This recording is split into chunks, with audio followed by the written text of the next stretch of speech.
सभी को राधे राधे। मैं डॉक्टर संदीप तिवारी आज आप सबके बीच में पुनः एक नई वीडियो लेकर के आया हूं। और आज हमारा टॉपिक है कि आयुर्वेद द्वारा कौन कौन सी बीमारियों का इलाज किया जाता है। सर्वप्रथम जानना जरूरी है कि एलोपैथ और आयुर्वेद में अंतर क्या है।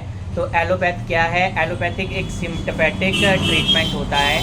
जैसे आपको सिर दर्द है, बुखार है, तो आप दर्द की गोली खाते हैं, आपको तुरंत आराम हो जाता है। मैं ये नहीं कहता कि एलोपैथ ज़रूरी नहीं है। एलोपैथ शुरुआती समय में भी ज़रूरी है, लेकिन यदि रूट पे काम करना है, बीमारी को जड़ से ख़त्म करना है, तो आपको आयुर्वेदिक थेरेपियों को अपनाना पड़ेगा, आयुर्वेदिक चिकित्सा को ही अपनाना पड़ेगा। तो कुछ ऐसे इलाज अब आयुर्वेद में भी संभव हैं जिनका कि एलोपैथ में कोई इलाज नहीं है। उनकी लंबे समय तक दवाइयाँ चलती रहती हैं और कई बार तो कुछ दवाइयाँ ऐसी हैं कि मरते दम तक दवाइयाँ चलती रहती हैं। इंसान ख़त्म होता है तभी दवाइयाँ उनकी बंद होती हैं। तो प्रारंभ करते हैं सिर के रोगों से। तो सिर में होने वाले रोग हैं जैसे माइग्रेन है, आधे सिर का दर्द है, या सिर का भारीपन रहना है, या मिर्गी आदि के दौरे पड़ते हैं, तो उनका इलाज आयुर्वेद द्वारा अब संभव है।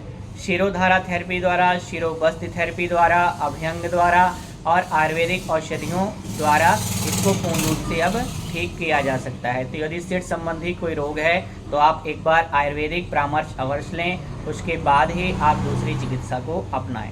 उसके बाद है बालों के रोग। तो बालों में यदि कीड़ा लग गया है, समय से पहले बाल सफ़ेद हो रहे हैं, टूट रहे हैं, झड़ रहे हैं, तो उनको आयुर्वेदिक थेरेपी द्वारा इसको ठीक किया जा सकता है। इसमें भी शिरोधारा बहुत ही अच्छा काम करती है। उसके बाद पीआरपी थेरेपी है, वो भी बहुत ही अच्छा काम करती है। अभ्यंग है और कुछ आयुर्वेदिक औषधियों द्वारा सिर में होने वाले रोगों को ठीक किया जा सकता है।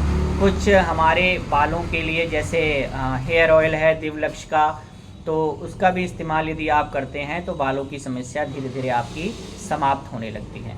उसके बाद आँखों के रोग हैं। आँखों से धुंधलापन कम दिखना शुरू हो गया है, मोतिया हो गया है, या आँखों के रोग हो रहे हैं, या उम्र के हिसाब से आँखों की रोशनी आपकी कम हो गई, तो अक्षी तर्पण थेरेपी द्वारा और कुछ औषधियों को इस्तेमाल करके आँखों के रोगों का भी इलाज अब आयुर्वेद में संभव है।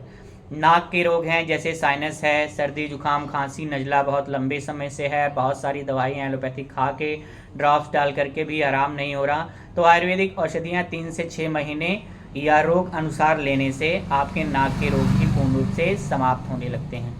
मुख के रोग हैं जैसे मुख पाक है, मुख का पक जाना है, या मुंह से स्मेल आना है, या दांतों में कीड़ा लग जाना है, तो उसका भी आयुर्वेद में अब इलाज संभव है। गले से संबंधित रोग हैं जैसे थायराइड हो गया है, या आपकी आवाज़ सही नहीं है, या कोई गले के संबंधी रोग है, तो उसको भी आयुर्वेदिक औषधियों द्वारा अब ठीक किया जा सकता है। उसके बाद है हृदय संबंधी रोग। तो यदि आपको कोई हार्ट की ब्लॉकेज हो रही है, या चेस्ट पेन है, या डॉक्टर ने बोला है कि आपकी सर्जरी होगी, तो एक बार आयुर्वेदिक परामर्श लेकर के ज़रूर देखें।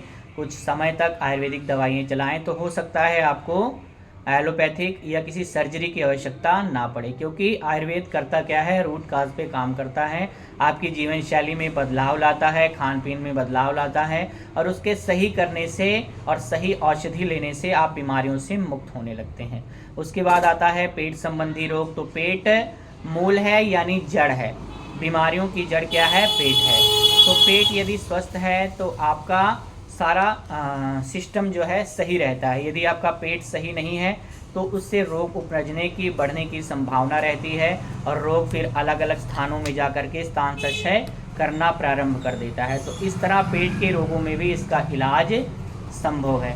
उसके बाद आता है कि घुटना दर्द है आपको, या कमर दर्द है, या सर्वाइकल दर्द है, या कहीं भी आपको लंबे समय से दर्द है, तो आयुर्वेदिक कपिंग थेरेपी द्वारा, फायर कपिंग द्वारा, अग्निकर्म द्वारा, या कटिबस्त्र, जानुबस्त्र, कुछ इस तरह की थेरेपियों द्वारा, ग्रीवाबस्त्र द्वारा आप इसको पूर्ण रूप से ठीक कर सकते हैं। तो यदि और भी आपको कोई गंभीर रोग है, जैसे आजकल बहुत लोगों को लंबर स्पाइन में लंबे समय से दर्द रहता है, साइटिका का पेन है, तो इसको भी आयुर्वेद द्वारा अब ठीक किया जा सकता है। तो कुछ इस तरह से आयुर्वेद द्वारा कुछ इन रोगों को आप पूर्ण रूप से ठीक कर सकते हैं। यदि आप इन सब में से किसी भी रोग से ग्रसित हैं तो तिवारी क्लिनिक पर डॉक्टर संदीप तिवारी से संपर्क अवश्य करें। वीडियो को ज़्यादा से ज़्यादा शेयर करें, लाइक करें, कमेंट करें। धन्यवाद।